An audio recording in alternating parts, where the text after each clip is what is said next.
வணக்கம். வாழ்க வளமுடன், வாழ்க வையகம். நீங்கள் எல்லாரும் எல்லா நாட்களிலும் மகிழ்ச்சியாக இருக்கணுங்க. செருப்பு, விளக்குமாறு. காளமேக புலவர் இப்போ ஞாபகம் வராரு. அவர் பேர் ஏன் காளமேகம்னா, ஒரிஜினல் பேர் அவருக்கு வரதன். அவருக்கு அம்பாளுடைய கருணையினால் அப்படியே எப்படி காளமேகம்னா கருத்த மேகங்கள் எப்படி அப்படியே மழை பொழியுமோ அது போல் அப்படி கவி பாட ஆரம்பித்த உடனே அவர் பேரே காளமேகம் ஆயிடுச்சு. கார்மேகம்ங்கிறது காளமேகம். அவர்கிட்ட ஒரு நாளைக்கு ஒரு புலவர் வந்தாராம். நீங்கள் நினைக்கிற மாதிரி தமிழ் படித்ததுனால எல்லா புலவர்களும் நல்லவர்கள் அல்ல, அதை நீங்கள் புரிஞ்சுக்கணும். ஒட்டக்கூத்தர்னா அவருக்கு ஒரு சில கெட்ட குணங்கள் இருக்குது. கம்பர் ரொம்ப நல்லவர் நினச்சிட்ருக்கீங்களா? அவருக்கு எவ்வளவு பொறாமை தெரியுமா? அதை பற்றி அப்புறம் சொல்கிறேன். இப்போ அந்த காளமேகத்துக்கிட்ட ஒரு புலவர் அங்கேருந்து வந்தாராம். நீர் மிகவும் பெரிய புலவர் என்ற எண்ணமோ என்று கேட்டார். அப்படின்னு உடனே காளமேகம், அப்படின்னு நான் சொல்லலையே, ஊர் மக்கள் சொல்கிறாங்க, என்னுடைய கவிதைகள் சொல்கிறது அப்படின்ன பொழுது, அப்படியானால் நீர் முருகனை பற்றி பாடும் அப்படின்னு சொன்ன உடனே காளமேகம் சொல்கிறார், ஆஹா பாடிடலாமே, என்ன பாடுறது, மயிலில் ஆரம்பிக்கவா வேலில் ஆரம்பிக்கவா அப்படின்னு கேட்டாராம். நீர் வேலிலும் ஆரம்பிக்க வேண்டாம், மயிலிலும் ஆரம்பிக்க வேண்டாம். ஒரே கோபம் அந்த புலவருக்கு. பின்ன அப்படின்ன பொழுது, செருப்பு விளக்குமாறுன்னு பாடுங்க. என்னது, முருகனை செருப்பு விளக்குமாறுனா? ஐயா புலவரே, உமக்கு என்ன ஆயிற்று அப்படின்னாராம். பாடும் போய், நீர் பெரிய புலவர் என்றீரே, பாடும் அப்படின்ன பொழுது அங்கே தான், இப்போ நம்ம பாஷையில் சொல்லணும்னு, அங்கே தான் காளமேகம் நின்னாரு. எப்படி நின்னாரு? செருப்புக்கு வீரர்களை சென்றுழக்கும் வேலன், பொறுப்புக்கு நாயகனை புல்ல, மறுப்புக்கு தன் தேன் பொழி திரு தாமரை வீற்றிருக்கும் வண்டே விளக்கு மாறே அப்படின்னு சொல்லி பாடினாராம். இந்த புலவருக்கு அது புரியலை. கேட்ட புலவருக்கு, இதற்கு என்ன பொருளோ அப்படின்னார். செருப்பு விளக்குமாறு தான் உங்களுக்கு தெரிஞ்சது, நான் சொல்கிறேன் கேளுங்கன்னுட்டு. செருப்புக்கு அப்படின்னாக்க போர்க்களத்திற்கு உள்ளே போய் வீரர்களை சென்று உழக்கும் வேலன், அப்படியே எதிராளிகளெல்லாம் வதம் பண்ணக்கூடிய என்னுடைய வேலன், அந்த வேல் முருகனை, பொறுப்புக்கு நாயக்கனை, அவன் குறிஞ்சி மலை தலைவன் அல்லவா, குறிஞ்சி நில கிழவன் அல்லவா, அந்த மலைக்கு தலைவனை, எங்கெல்லாம் குன்று இருக்கிற இடமெல்லாம் நல்ல குமரனை பார்க்கலான்னு சொல்லுவாங்களே, அவனை புல்ல, அவனை அப்படியே அணைச்சிக்கணும் போல இருக்கு, ஆசையாக இருக்குது. மறுப்புக்கு அப்படின்னாக்க அந்த தாமரை தண்டின் வழியாக தன் தேன் பொழி, அது வழியாக வந்த தேன் அந்த பூவில் நிறையா இருக்குது. அந்த திரு தாமரை மீது வீற்றிருக்கும் வண்டே, இந்த தேனை குடிக்கிறதுக்காக வண்டே நீ அப்படி வந்து உட்கார்ந்துருக்கல்ல, எனக்கு ஒரு விஷயத்தை விளக்கேன். என்ன? அந்த முருகன் எங்கே இருக்கான்னு சொல்லேன். வண்டே விளக்குமாறே, நீ அதை விளக்க வேண்டும் என்று உன்னிடம் கேட்டுக்கொள்கிறேன். யார? செருப்புக்கு, போர்க்களத்தில் உள்ளே புகுந்து எதிரிகளை அழிக்கும் அந்த முருகனை எனக்கு அப்படியே அணைச்சிக்க ஆசையாக இருக்குது. ஆனால் நீயோ அழகாக மலர்ந்துருக்கிற தாமரை பூவில் இருக்கிற தேனை சாப்பிட்றதுக்காக வந்து உட்கார்ந்துருக்கல்ல, எனக்கு அதை கொஞ்சம் விளக்கி சொல்லு அப்படின்ன உடனே, இதை விட வேற எதால் அந்த புலவரை அடிச்சிருக்க முடியும்? அவர் செருப்பாலையும் அடிக்கலை, விளக்கு மாத்தாலையும் அடிக்கலை, பாட்டால் அடித்தார். கம்பர் ராமாயணம் இயற்றினார், மிகச்சிறந்த புலவர், அதிலெல்லாம் சந்தேகமே இல்லை. அவருக்கு நிறைய பரிசில்கள் கிடைக்கிறத பார்த்துட்டு ஒரு சாதாரண பாமரன் ஒருத்தன் என்ன பண்ணானா, அவருடைய மனைவி சொன்னாலாம், ஏய்யா இந்த கம்பருந்தான் எப்போ பாரு இந்த ராஜாவுடைய அரண்மனைக்கு போகிறாரு, ஒரு கவிதை பாடுறாரு, நிறைய செல்வமெல்லாம் எடுத்துகிட்டு வராரு, நீயும் ஒரு கவிதை பாடக்கூடாது அப்படின்னு கேட்டாலாம்.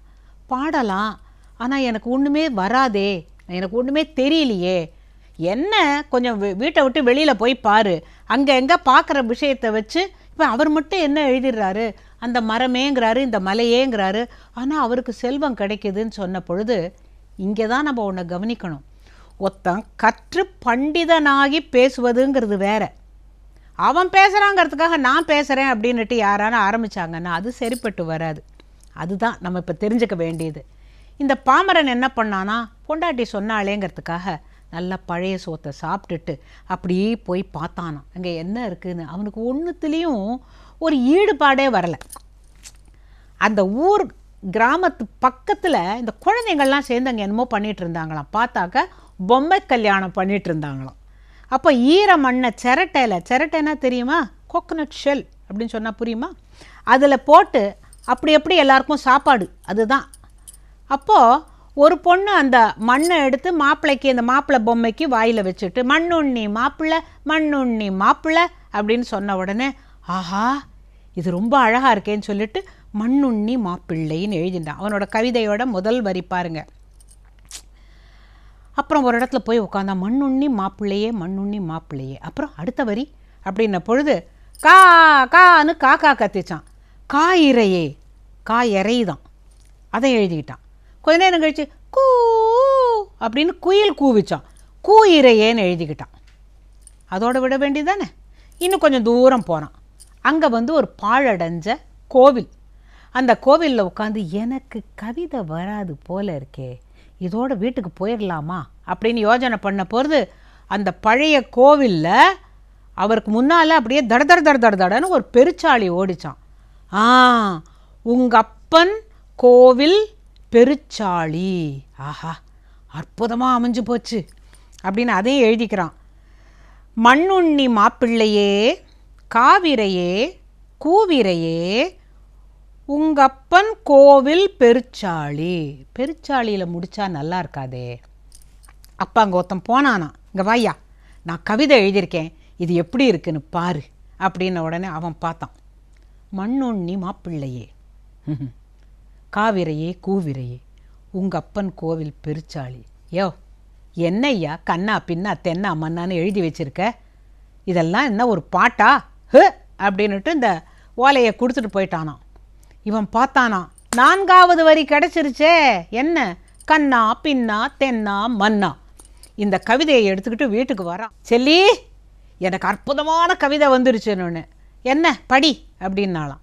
அவள் படிச்சுட்டே இருக்கும்போது மொட்டையாக நிறுத்திருக்கிய, நீ இதில் என்ன ராஜாவை பற்றி எங்கே சொல்லியிருக்க, ராஜாவை பற்றி சொன்னால் தானே உனக்கு பரிசு கிடைக்கும். ஓஹோ அப்படிங்கிறியா சொல்லிட்டு இப்போ இதையே சொல்லி பார்த்தான். நீங்களும் சேர்ந்து சொல்லலாங்க.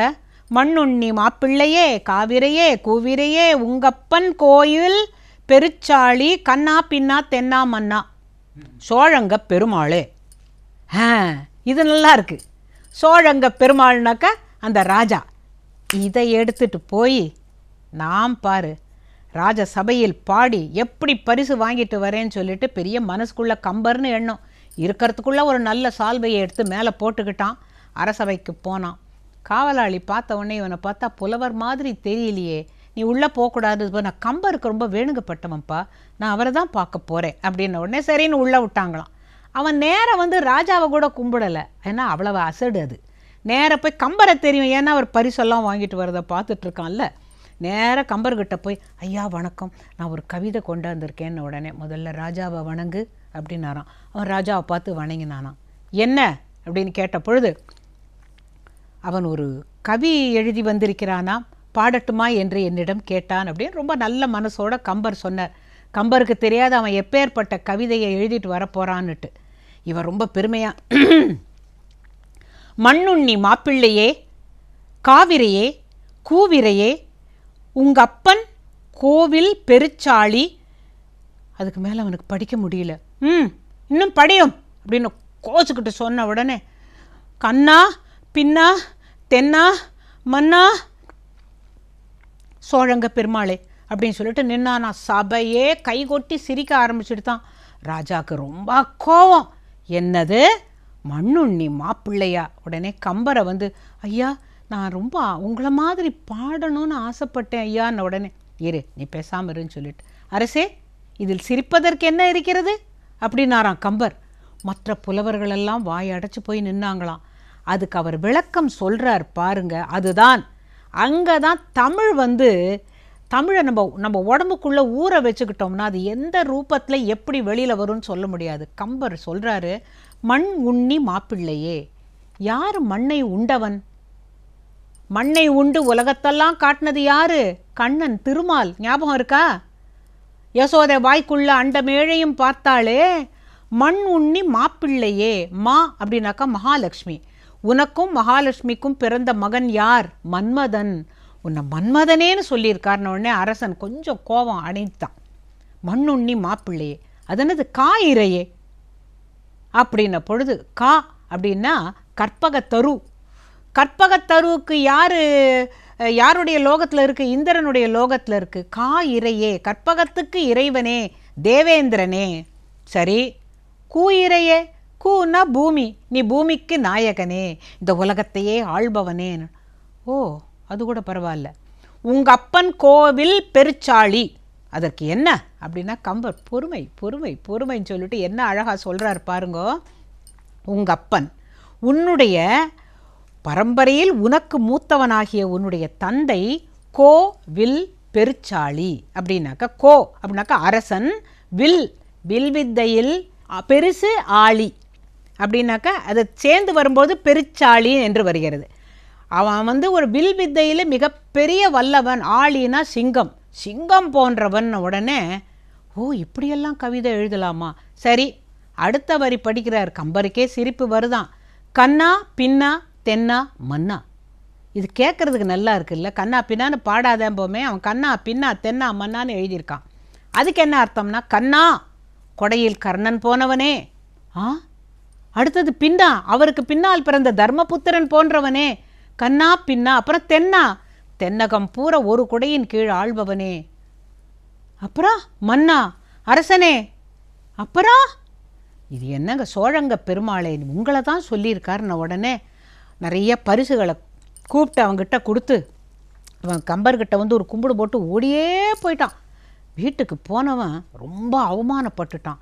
சி, இப்படி எல்லாமா கவிதை எழுதுறது, இன்றைக்கி மட்டும் கம்பர் இல்லாட்டா நம்ம மானமே கப்பல் ஏறி இருக்கும். அப்போ மனைவி சொன்னாலும், எங்கே இருக்குது மானம், கப்பல் ஏறுறதுக்கு அங்கே என்ன இருக்குது?